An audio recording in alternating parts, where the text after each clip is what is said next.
Good morning my dear students. मैं हूँ Meenakshi from VM academy Nashik key to success classes. इन lockdown special lectures में आप सभी का स्वागत है।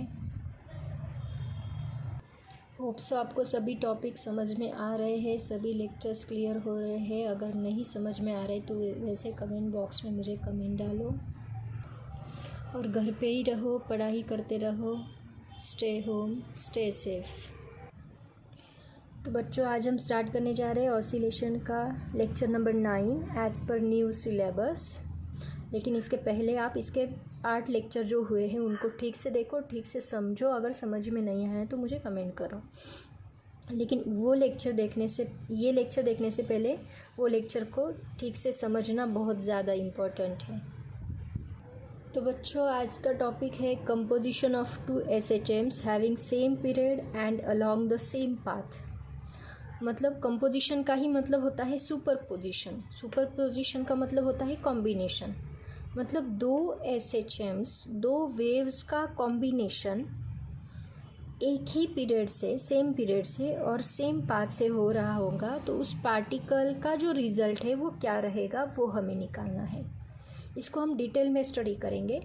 लेकिन उसके पहले वेव का जो प्रिंसिपल ऑफ सुपरपोजिशन है वो आपको पता होना चाहिए। तो ये टॉपिक स्टार्ट करने से पहले आपके बुक में वो नहीं दिया है, लेकिन मुझे वो पढ़ाना पड़ेगा क्योंकि उसी के ऊपर बेस्ड है ये पूरा टॉपिक।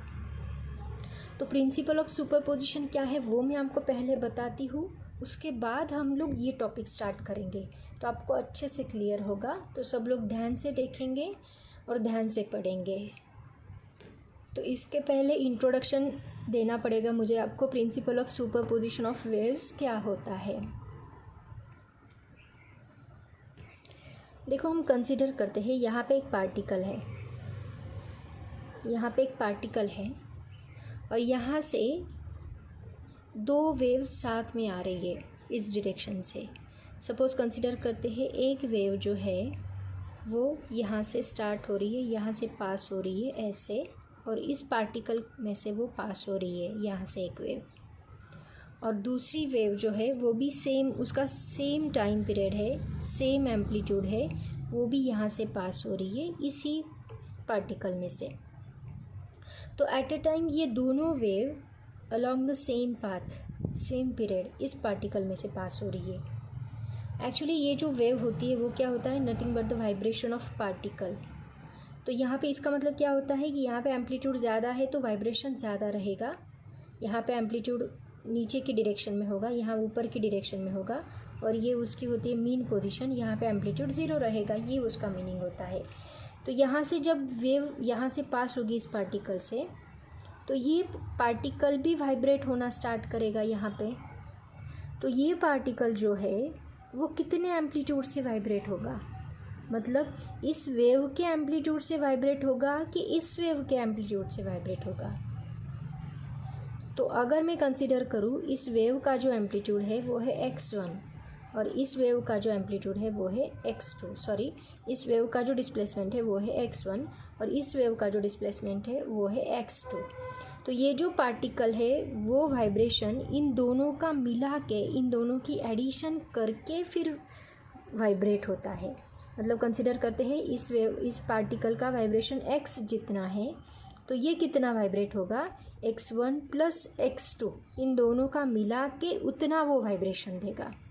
मतलब कंसिडर करो, इसका जो एम्पलीट्यूड है इस यहाँ पे, जब वो यहाँ पे पहुँचा तो यहाँ पे उसका एम्पलीट्यूड कंसिडर करते हैं 1 सेंटीमीटर, वो इतना वाइब्रेट हो रहा था।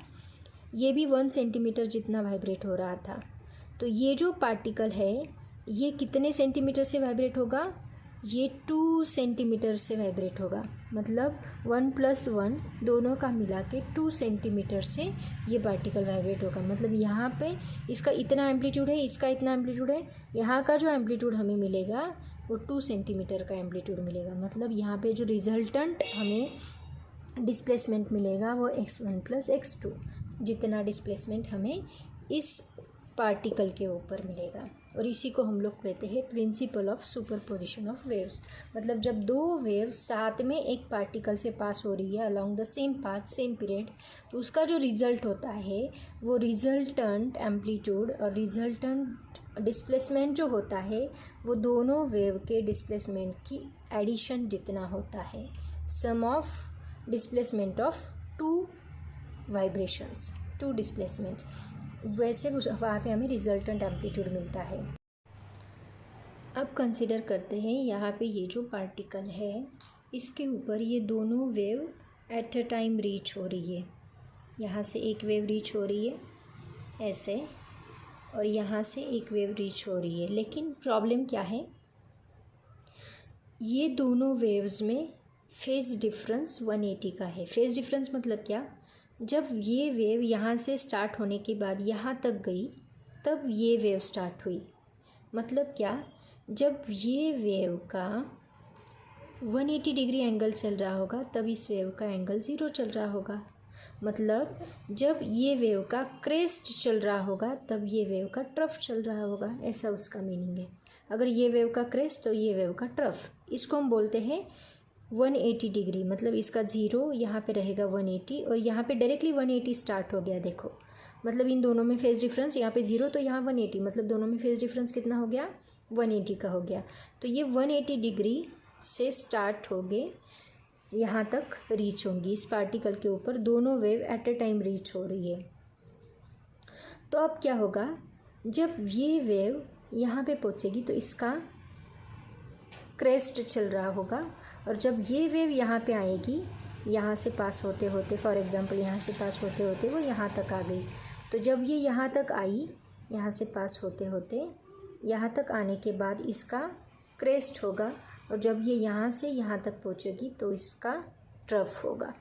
मतलब देखो यहाँ पे इसका एम्पलीट्यूड होगा +1 सेंटीमीटर फॉर एग्ज़ाम्पल, और यहाँ पे इसका एम्पलीट्यूड होगा नीचे की डायरेक्शन में -1 सेंटीमीटर। तो इसका रिजल्टेंट एम्पलीट्यूड क्या होता है, x1 + x2। तो ये क्या है +1 और ये क्या है -1, तो 1 - 1 यहाँ पे हमें क्या मिलेगा, 0 सेंटीमीटर। इसका मतलब क्या, ये पार्टिकल ना ऊपर जाएगा ना नीचे आएगा, तो वो कहाँ पे रहेगा, it stay at a mean position. मतलब कौन सी पोजीशन पे रहेगा, 0 पोजीशन पे। ऐसे वो खुद का डिस्प्लेसमेंट चेंज करता है। मतलब यहाँ पे जो साइन है 1 और -1 वो इस वाइब्रेशन के अकॉर्डिंग चेंज करके वो खुद को वाइब्रेट करता है। तो यही हमें प्रूव करना है कि एग्जैक्टली अगर ये दोनों वेव कंसिडर करते हैं SHM कर रही है, SHM मतलब टू एंड फ्रो मोशन कर रही है, और टू एंड फ्रो मोशन में वो एट टाइम यहाँ पे रीच हो रही है, तो उस टू एंड फ्रो मोशन में क्या ये पार्टिकल भी टू एंड फ्रो करेगा, मतलब SHM करेगा। अगर वो SHM करेगा तो उसका डिस्प्लेसमेंट उस वक्त कितना रहेगा, ये हमें निकालना है। तो अलग अलग केसेस में वो हमें स्टडी करना है। तो उसके लिए सबसे पहले हमें इसका रिजल्टेंट SHM का इक्वेशन बनाना पड़ेगा। सबसे पहले तो ये प्रूव करना पड़ेगा कि यह सच में ये SHM कर रहा है कि नहीं। उसके लिए उसका इक्वेशन जो है A sin ωt +φ, ये यहाँ पे वैलिड है कि नहीं, ये पहले प्रूव करना पड़ेगा। उसके बाद हम लोग उसका रिजल्टेंट SHM का फॉर्मूला निकालेंगे। तो होप सो सबको प्रिंसिपल ऑफ सुपरपोजिशन समझ में आया होगा। अगर नहीं समझ में आया है तो मुझे वापस पूछो, मैं एक्सप्लेन करूँगी। तो अभी हम लोग टॉपिक स्टार्ट करते हैं। कंसिडर करते हैं ये जो पार्टिकल है इसके ऊपर अलोंग x एक्सिस हमने एक फोर्स लगाया। मतलब कंसिडर करते हैं ये टू एंड फ्रो फोर्स है, मतलब कंटिन्यूसली आप ऐसे वाइब्रेशन यहाँ से पास कर रहे हो, to and fro to and fro to and fro to and fro, ऐसे वाइब्रेशन स्टार्ट कर रहे हो। तो ये पहला वाइब्रेशन हमने यहाँ से स्टार्ट किया। साइमल्टेनियसली ये जो फर्स्ट वाइब्रेशन है, सपोज़ हम इसको नाम देते हैं x1।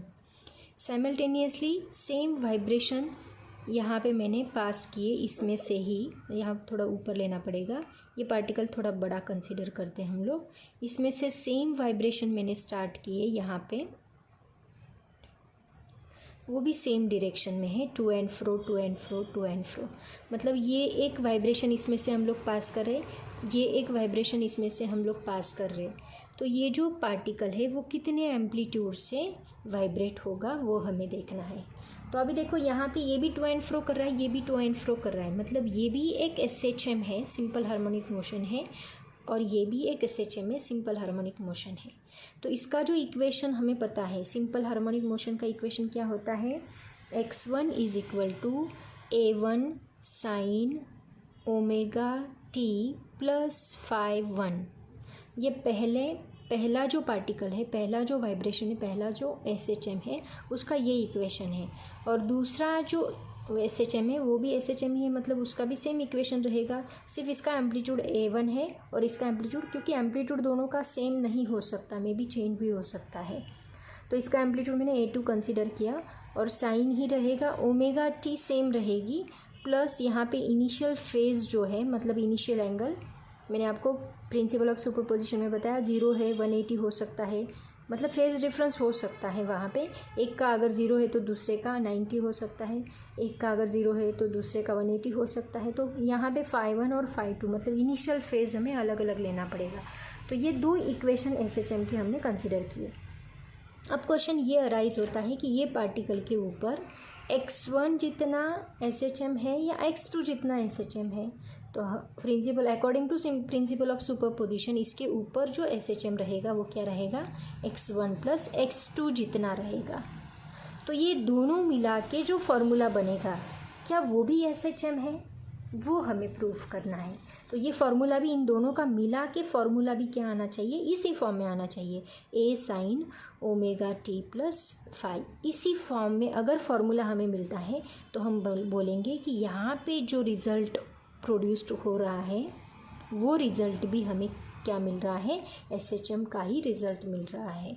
तो ये हमें प्रूव करना पड़ेगा, इसके लिए एक डेरिवेशन है वो मैं आपको बताती हूँ। कंसिडर करते हैं दो SHM। Let x1 is equal to A1 sine omega t plus φ1, x2 is equal to A2 sine omega t plus φ2। ये दो इक्वेशंस हमने कंसिडर किए, x1 एंड x2। अब इनका जो रिजल्टेंट डिस्प्लेसमेंट हमें मिलेगा, रिजल्टेंट डिस्प्लेसमेंट इज, वो क्या होता है, एज पर the principle of superposition x is equal to हमें मिलता है x1 प्लस x2। तो ये दोनों इक्वेशन हम इसके अंदर पुट करते हैं तो हमें मिलेगा x is equal to x1 की जगह पे हम डालेंगे A1 sine omega t plus φ1 plus A2 sine omega t plus φ2। तो ये दोनों इक्वेशन मैंने इसके अंदर डाले। तो यहाँ पे देखो एक फार्मूला हम लोग यूज़ करेंगे साइन A प्लस बी का। साइन A प्लस बी का क्या फार्मूला होता है, sine A plus B is equal to sine A into cos B plus cos A into sine B. तो ये सेम फार्मूला हम लोग इसके अंदर यूज़ करेंगे। यहाँ A की जगह पे है ओमेगा t और B की जगह पे है φ1। तो यहाँ पे हमें क्या इक्वेशन मिलेगा, देखो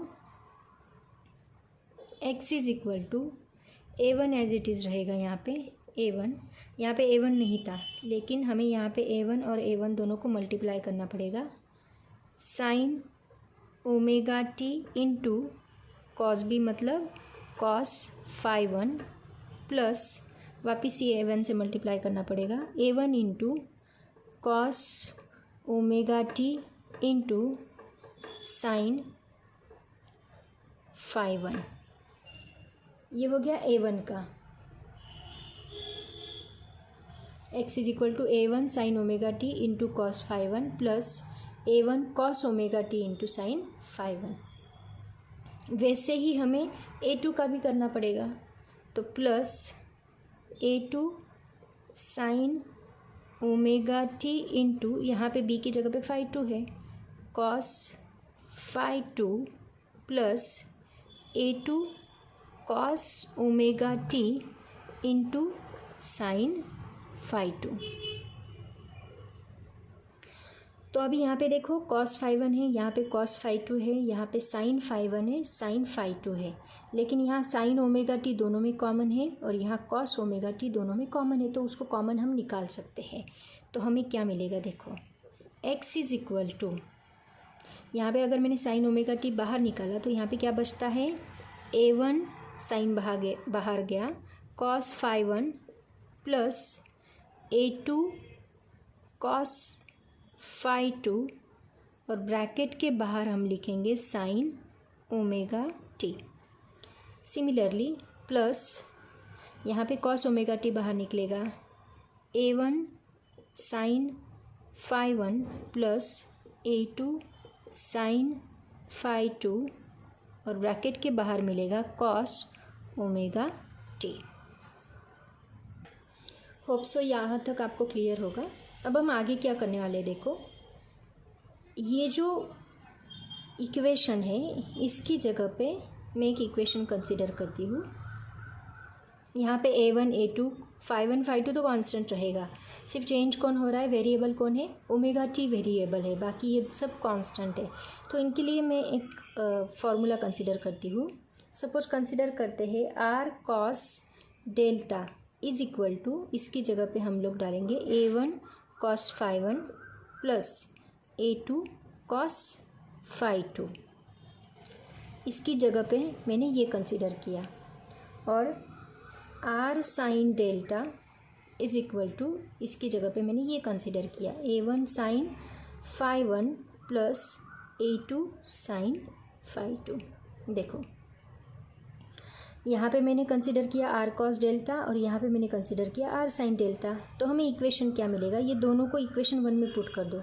ये पूरे इक्वेशन की जगह पे हम डालेंगे r cos डेल्टा इंटू ये sin omega t as it is रहेगा प्लस r sin डेल्टा, इसकी जगह पे पुट किया और cos omega t as it is रहेगा।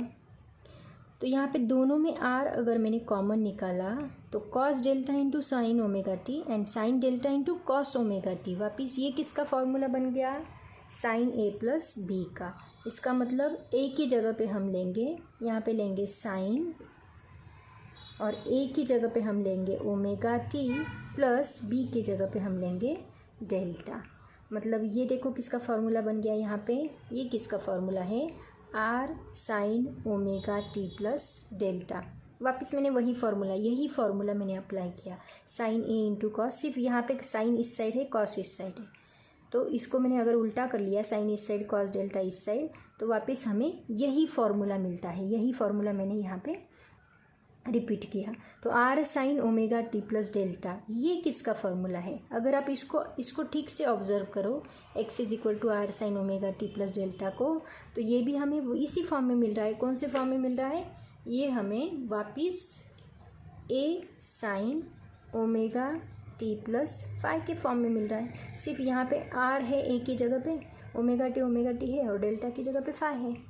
तो ये जो r है ये हमें मिल रहा है रिजल्टेंट एम्पलीट्यूड, मतलब उस पार्टिकल का एम्पलीट्यूड ओमेगा टी, और ये जो फाई की जगह पे हमें डेल्टा मिल रहा है वो उसका इनिशियल फेज है। मतलब ये भी एक SHM का इक्वेशन हमें मिला, इसको अगर कंपेयर किया तो इससे हम प्रूव कर सकते हैं कि वो जो पार्टिकल में से जो दोनों वेव्स पास हो रही है वो दोनों वेव्स मिला के रिज़ल्ट जो हमें मिल रहा है वो भी एक SHM है, ऐसा हम लोग कंक्लूड कर सकते हैं। देखो एक बार रिवाइज करती हूँ मैंने क्या क्या किया है। इक्वेशन थोड़ा कॉम्प्लिकेटेड है। x1 कंसिडर किया a1 sine omega t plus डेल फाई 1, x2 कंसिडर किया a2 sine omega t plus phi 2, resultant displacement according to principle of superposition x1 plus x2 लिया, तो दोनों को हमने कंबाइन किया, sine omega t plus phi 1 a2 sine omega t plus phi 2। फिर हमने ये फार्मूला अप्लाई किया ट्रिग्नोमेट्री का, वो फार्मूला अप्लाई करने के बाद इन दोनों में से साइन ओमेगा टी कॉमन निकाला तो हमें ये इक्वेशन ब्रैकेट में मिलेगा। Cos omega T common terms को बाहर निकाल के ये इक्वेशन मिलता है। तो ये इक्वेशन की जगह पे हमने आर कॉस डेल्टा कंसिडर किया और दूसरे इक्वेशन की जगह पे मैंने आर साइन डेल्टा कंसिडर किया। तो a1 sine phi 1 plus a2 sine phi 2 और a1 कॉस फाई 1, सॉरी यहाँ पे 1 चाहिए, प्लस A2 cos phi 2 की जगह पे हमने ये दोनों इक्वेशन पुट किए। पुट करने के बाद वापस हमें वही फार्मूला रिपीट हो रहा है, तो उनकी जगह पे वापस साइन a प्लस बी का, a की जगह पे ओमेगा टी, b की जगह पे डेल्टा पुट करके हमें इक्वेशन ऑफ SHM मिल रहा है, रिजल्टेंट SHM उस पार्टिकल के लिए। अभी देखो नेक्स्ट पॉइंट हम स्टडी करने जा रहे हैं, that is the resultant amplitude. मतलब अभी मैंने आपको इक्वेशन बताया कि x इज इक्वल टू हमें क्या मिला, R sine omega t plus delta. अगर आपको दो इक्वेशन दिए हैं x1 एंड x2 और उसके ऊपर से आपको उन्होंने बोला कि रिजल्टेंट डिस्प्लेसमेंट निकालो, रिजल्टेंट SHM निकालो, तो आपको रिजल्टेंट एम्पलीट्यूड पता होना चाहिए और इनिशियल फेज भी पता होना चाहिए, मतलब डेल्टा भी पता होना चाहिए। तो उसके लिए ये जो R है, यहाँ पे R का मीनिंग क्या है, R is called as the resultant amplitude, resultant amplitude, and delta is called as the initial phase. ये इसका मीनिंग है। तो अगर आपको ये रिजल्टेंट डिस्प्लेसमेंट बनाना है तो उसके लिए सबसे पहले आपको आर निकालना पड़ेगा और डेल्टा निकालना पड़ेगा। तो ये दोनों के इक्वेशन हमें पता होने बहुत ज़रूरी है। तो ये दोनों के इक्वेशन आपको पहले डिराइव करने होंगे, उसके बाद वो डायरेक्टली फार्मूला यूज़ करके आप उसके इक्वेशन निकाल सकते हैं। तो सबसे पहले इसके इक्वेशन कैसे निकालने, रिजल्टेंट एम्पलीट्यूड का इक्वेशन पहले बताऊंगी, उसके बाद इनिशियल फेज का इक्वेशन, ये दोनों के फार्मूले मैं आपको बताऊंगी, उसका यूज़ करके आप directly resultant amplitude and initial phase निकाल सकते हैं। तो देखो उसके लिए वही फार्मूले में कंसिडर कर रही हूँ वापस, R cos delta is equal to A1 cos phi 1 plus A2 cos phi 2 and R sine delta is equal to A1 sin phi 1 plus A2 sin phi 2। तो उसके लिए आपको सबसे पहले वेक्टर चैप्टर में मैथमेटिकल मेथड्स 11 का second chapter, उसमें हमने रिजल्टेंट एम्पलीट्यूड का एक फार्मूला लर्न किया था।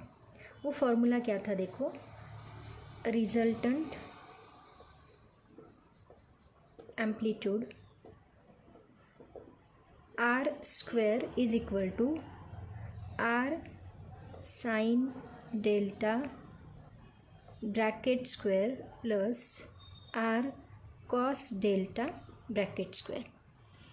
ये रिजल्टेंट एम्पलीट्यूड का फॉर्मूला है। मतलब फॉर एग्जांपल यहाँ पे ये रिजल्टेंट वेक्टर होता है आर, तो अगर आपको ये वेक्टर निकालना है तो यहाँ पे अगर मैं परपेंडिकुलर लाइन, यही लाइन इधर खींच दूँ तो यहाँ पे ये होता है आर कॉस डेल्टा और ये होता है आर साइन डेल्टा और ये होता है आर।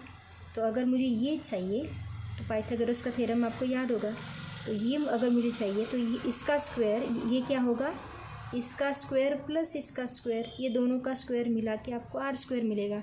इसको और डिटेल में स्टडी करना है तो आपको उसके लिए वेक्टर चैप्टर देखना पड़ेगा। अगर फिर भी आपको ये डिटेल में चाहिए तो आप वैसे मुझे कमेंट डालो, मैं इसको डिटेल में एक्सप्लेन कर दूँगी, बट फ़िलहाल मुझे लिंक टूट जाएगी, यही फार्मूला मैं डायरेक्टली कंसीडर करके इसको एक्सप्लेन करती हूँ। तो देखो यहाँ पे R square is equal to हमें मिल रहा है R sine delta bracket square plus R cos delta bracket square. तो इन दोनों के जो फार्मूले हैं ये फार्मूलेज में इसके अंदर पुट करती हूँ, तो मुझे क्या मिलेगा, आर स्क्वायर, हमें यही चाहिए, आर स्क्वायर ही चाहिए, आर स्क्वायर या ओनली आर चाहिए, रिजल्टेंट एम्पलीट्यूड, क्योंकि अपना टाइटल ही वही है, रिजल्टेंट एम्पलीट्यूड। तो यहाँ आर साइन डेल्टा की जगह पे मैं ये फार्मूला डालती हूँ, वो क्या है, A1 sine phi 1 plus A2 sine phi 2 और उसका स्क्वायर है तो मुझे इसका भी क्या करना होगा, स्क्वायर करना होगा, प्लस आर कॉस डेल्टा की जगह पे मैं ये फार्मूला डालती हूँ, A1 cos phi 1 plus A2 cos phi 2 और उसका स्क्वायर। अब देखो यहाँ पे इसको अगर मैंने A कंसिडर किया और इसको B कंसिडर किया तो A plus B bracket square का फार्मूला मुझे यूज़ करना पड़ेगा और यहाँ पे भी A plus B bracket square का फार्मूला मुझे यूज़ करना पड़ेगा। क्या होता है A plus B bracket square का फार्मूला, होता है A square plus 2AB plus B square. तो ये फार्मूला, सेम फार्मूला हम यहाँ पे अप्लाई करेंगे तो हमें क्या मिलता है, देखो, तो वो फार्मूला यूज़ करके हमें मिलेगा R square is equal to A square, मतलब इसका square, A1 square sine square phi 1 plus B square मतलब इसका square, A2 square sine square phi 2 and plus 2AB मतलब 2A1 A2 into sine phi 1 into sine phi 2। ये होगा पहला bracket. ऐसे ही हम सॉल्व करेंगे दूसरा ब्रैकेट। दूसरा ब्रैकेट हमें मिलेगा A1 square cos square phi 1 plus A2 square cos square phi 2 plus 2A1 A2 into cos phi 1 into cos phi 2। तो यहाँ पे देखो A1 स्क्वायर कॉमन निकल सकता है। सिमिलरली A2 स्क्वायर कॉमन निकल सकता है और यहाँ पे 2A1 A2 कॉमन निकल सकता है। तो हमें इक्वेशन क्या मिलेगा देखो, यहाँ पे सेपरेट से हम लोग लिखते हैं। क्या मिलेगा, A1 स्क्वायर अगर मैंने कॉमन निकाला R square is equal to A1 square in bracket में हमें मिलेगा sine square phi 1 plus cos square phi 1। ऐसे ही यहाँ पे A2 स्क्वायर कॉमन निकल सकता है, तो हमें मिलेगा A2 स्क्वायर इन bracket sine square phi 2 plus cos square phi 2 plus यहाँ पे 2A1 A2 कॉमन निकल सकता है। 2A1 A2 ब्रैकेट में हमें मिलेगा cos phi 1 into cos phi 2 plus sine phi 1 into sine phi 2। तो देखो ये किसका फॉर्मूला है, sine square plus cos square क्या आता है, 1 आता है। Sine square plus cos square 1 आता है। यहाँ पे भी साइन स्क्वायर कॉस स्क्वायर 1 आएगा। और ये किसका फॉर्मूला है, ये है formula cos A minus B का। Cos A minus B is equal to cos A into cos B plus sine A into sine B. तो इसकी जगह पे A और B की जगह पे फाई 1 और फाई 2 है, तो इसकी जगह पे हम ये फॉर्मूला डाल सकते हैं और इन दोनों की जगह पे 1 1 डाल सकते हैं। तो हमें क्या मिलेगा देखो, फाइनल इक्वेशन हमें मिलेगा R square is equal to A1 square, ये तो 1 हो गया, प्लस ये भी 1 हो गया, तो सिर्फ रहेगा A2 square plus 2A1 A2 into इसकी जगह पे कॉस A माइनस बी मतलब कॉस फाई 1 माइनस फाई 2। ये इक्वेशन हमें यहाँ पे मिलेगा। ये किसका फॉर्मूला है, आर स्क्वायर का। हमें क्या चाहिए, आर चाहिए, तो आर इज इक्वल टू हमें मिलेगा, ये बन जाएगा square root of A1 square plus A2 square plus 2A1 A2 into cos phi 1 minus phi 2। तो ये हमें फाइनल फार्मूला किसका मिल रहा है, रिजल्टेंट एम्पलीट्यूड का फाइनल फार्मूला ये मिल रहा है। यही फार्मूला अगर आप ठीक से ऑब्जर्व करो, यही फार्मूला हमने 11th के सेकेंड चैप्टर में as a resultant amplitude study किया है। रिजल्टेंट वेक्टर नाम था उसका, बस इतना डिफरेंस है, बाकी सेम फार्मूला हमने वहाँ पे स्टडी किया है। देखो एक बार रिवाइज करती हूँ, स्टेप्स मैंने क्या किया है। पहले वही फार्मूला हमने कंसिडर किया R cos delta R sine delta का, फिर रिजल्टेंट एम्पलीट्यूड का formula R square is equal to R sine delta square R cos delta square. इन दोनों की जगह पे ये फार्मूले पुट किए। यहाँ पे a plus B bracket square का फार्मूला यूज़ किया। जो कॉमन टर्म्स थे A1 स्क्वायर A2 स्क्वायर उसको कॉमन निकाला, 2A1 A2 को कॉमन निकाला, ये 1 आएगा, ये 1 आएगा, और इसकी जगह पे कॉस A माइनस बी का फार्मूला यूज़ किया। और ये आर स्क्वायर था तो इसको स्क्वायर रूट निकाल दिया, और वहाँ पे हमें फाइनल रिजल्टेंट एम्पलीट्यूड का फार्मूला। होप सो आपको समझ में आया होगा। ऐसे रिजल्टेंट एम्पलीट्यूड हम लोग निकालेंगे। अभी बाकी है आपका इनिशियल फेज, वो भी हमें निकालना है, तो उसका भी फार्मूला हमें डिराइव करना पड़ेगा। अब नेक्स्ट टॉपिक देखते हैं हम लोग, इनिशियल फेज कैसे निकालना है। Initial phase that is delta. देखो एक्स का फॉर्मूला क्या हमें मिला था, R sine omega t plus delta. इसमें आर तो हमने निकाला, कैसे निकाला? R is equal to √a1² plus a2² plus 2a1 a2 cos phi1 minus phi2। तो ये फॉर्मूला यूज़ करके हम लोग आर निकालेंगे और ओमेगा टी तो आपको दिया ही, लेकिन डेल्टा कैसे निकालेंगे? डेल्टा इनिशियल फेज होता है, तो उसके लिए भी हमें फॉर्मूला ढूंढना पड़ेगा कि कौन से फॉर्मूले को यूज़ करके हम लोग डेल्टा निकालेंगे। तो चलो निकालते हैं वो फॉर्मूला। अब देखते हैं इनिशियल फेज कैसे निकालना है। इनिशियल फेज के लिए वापस वही फॉर्मूला हम लोग यूज़ करेंगे, R cos delta R sine delta का, लेकिन यहाँ पे हम लोग फॉर्मूला डिवाइड करेंगे, R sine delta divide by R cos delta. तो is equal to R sine delta की जगह पे ये डालो, a1 sign phi1 plus a2 sine phi2 divide by a1 cos phi1 plus a2 cos phi2। तो देखो यहाँ पे आर आर कैंसिल हो जाएगा और sine delta divide by cos delta, किसका? साइन डिवाइड बाय कॉस, किसका फॉर्मूला होता है? टैन डेल्टा का। यहाँ पे हमें मिलेगा tan delta is equal to a1 sign phi1 plus a2 sine phi2 divide by a1 cos phi1 plus a2 cos phi2। तो यहाँ पे टैन अगर मैंने इस साइड शिफ्ट किया, क्योंकि हमें तो चाहिए डेल्टा, इनिशियल फेज चाहिए ना, तो डेल्टा इज इक्वल टू ये टैन इस साइड आके बन जाएगा टैन इनवर्स।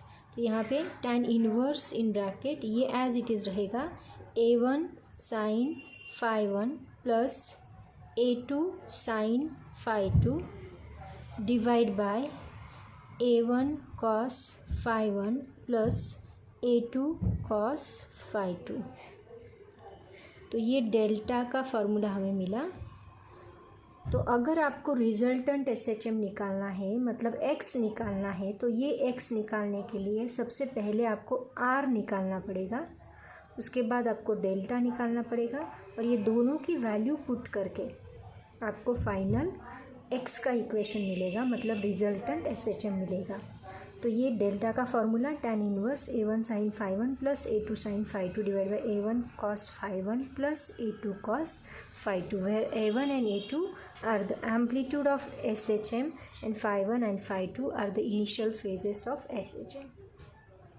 तो ऐसे हम लोग ये दोनों फार्मूले का यूज़ करके फाइनल रिजल्टेंट SHM निकाल सकते हैं।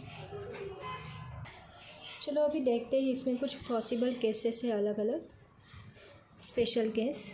सबसे पहले केस 1 देखते हैं। केस 1 क्या है? देखो, अगर if the two SHMs are in phase. In phase का मतलब क्या? देखो, मतलब अगर एक वाइब्रेशन ज़ीरो एंगल से, मतलब मीन पोजीशन से स्टार्ट हो रहा है, तो दूसरा वाइब्रेशन भी उसी पोजीशन से स्टार्ट होगा। मतलब ये phi1 क्या है यहाँ पे? 0। यहाँ पे phi2 क्या है? 0। तो phi1 minus phi2 is equal to हमें क्या मिलेगा? 0 मिलेगा। तो इसको हम कहेंगे इन फेज, मतलब जब इसका 0 है तो इसका भी 0 है, जब इसका 90 है तो इसका भी 90 है, जब इसका 180 है तो इसका भी 180 है। और ये दोनों जब इस पार्टिकल को क्रॉस कर रहे, तो इस पार्टिकल का जो क्रॉस करेंगे, तो इन दोनों का अगर एक का क्रेस्ट है तो दूसरे का भी क्रेस्ट ही रहेगा, दोनों एट अ टाइम इसके ऊपर अटैक करेंगे। तो यहाँ पे जो रिजल्टेंट एम्पलीट्यूड हमें मिलेगा वो मैंने आपको बताया, 1 + 1 इज इक्वल टू 2 सेंटीमीटर। मतलब मैक्सिमम एम्पलीट्यूड से ये क्या होगा? वाइब्रेट होगा। लेकिन ये मैंने प्रैक्टिकली आपको बताया, ओरली बताया। यही फॉर्मूले से प्रूव होता है क्या? देखते हैं। अगर ये इन फेज है तो हमें मिलेगा phi1 minus phi2 is equal to 0। मतलब एम्पलीट्यूड सबसे ज़्यादा मिलना चाहिए, डबल से मिलना चाहिए एम्पलीट्यूड। तो यहाँ पे फॉर्मूला, रिजल्टेंट एम्पलीट्यूड का फॉर्मूला क्या है? पहले कॉस निकाल लेते हैं। Cos phi1 minus phi2 is equal to cos 0, और कॉस 0 होता है 1। तो रिजल्टेंट एम्पलीट्यूड का फॉर्मूला आपको पता है, अभी मैंने डिराइव करके दिया। क्या है formula? a1² plus a2² plus 2a1 a2 into cos phi 1 minus phi 2। तो ये वैल्यूज़ अगर मैंने पुट की तो मुझे क्या मिलेगा, a1 square plus a2 square plus a1 a2 cos phi की वैल्यू क्या आ रही है 1, मतलब यहाँ पे मिलेगा 2a1 इंटू a2। तो ये किसका फार्मूला है, a plus B bracket square का फार्मूला है। मतलब r इज इक्वल टू मुझे क्या मिलेगा, under root a1 plus a2 bracket square उसका फार्मूला है। तो मैंने डाला, ये स्क्वायर रूट निकल जाएगा, तो r इज इक्वल टू हमें क्या मिलेगा, plus minus a1 plus a2। और यहाँ पे दोनों का एम्पलीट्यूड सेम है, मतलब अगर a1 is equal to a2 is equal to, अगर मैं a कंसिडर करती हूँ, ये जो दोनों वेव है इन दोनों का एम्पलीट्यूड अगर सेम मिल रहा है, तो ये a1 है ये a2 है, तो ये दोनों का एम्पलीट्यूड मिला के मुझे रिजल्टेंट एम्पलीट्यूड क्या मिलेगा, a प्लस a, क्योंकि a1 की जगह पे मैंने a डाला, a2 की जगह पे भी मैंने a डाला, तो a plus a is equal to मुझे क्या मिलेगा 2a। मतलब देखो यहाँ एम्पलीट्यूड क्या हो रहा है, डबल हो रहा है। यही मैंने आपको ओरली बताया था, दो वेव्स जब पास हो रही है, जब ये एक वेव यहाँ से पास हो रही है इस पार्टिकल के ऊपर, दूसरी वेव भी सेम वहाँ से पास हो रही है, तो इसका एम्पलीट्यूड और इसका एम्पलीट्यूड ये दोनों का एडिशन करके ये पार्टिकल मैक्सिमम एम्पलीट्यूड से क्या होगा, वाइब्रेट होगा, ऐसा उसका मीनिंग है। जब एक वेव यहाँ से पास हो रही है, दूसरी वेव यहाँ से पास हो रही है, तो ये पार्टिकल का वाइब्रेशन ये दोनों का मिला के डबल से, मतलब 2a से क्या होगा, वाइब्रेट होगा, ऐसा उसका मीनिंग है। ऐसे ही रहेगी केस 2। केस 2 में हम लोग कंसिडर करने वाले हैं if 2 SHM are 90 degree out of phase, तो phi 1 minus phi 2 is equal to हमें मिलेगा 90 डिग्री। मतलब cos phi 1 minus phi 2 is equal to 90 degree, sorry cos 90, cos 90 is equal to मिलता है 0। तो r इज इक्वल टू क्या मिलेगा, under root a1 square plus a2 square plus 2a1 a2 into 0, क्योंकि cos phi 1 minus phi 2 क्या है 0। तो यहाँ पे हमें मिलेगा under root a1 square plus a2 square, and if a1 is equal to a2 is equal to, same वही process follow करना, इज इक्वल टू अगर a है तो हमें क्या मिलेगा, r is equal to under root a square plus a square is equal to under root 2a square. तो यहाँ पे हमें मिलेगा अंडर रूट 2 इंटू ये स्क्वायर रूट निकल जाएगा और a मिलेगा। ये मिलता है हमें रिजल्टेंट एम्पलीट्यूड।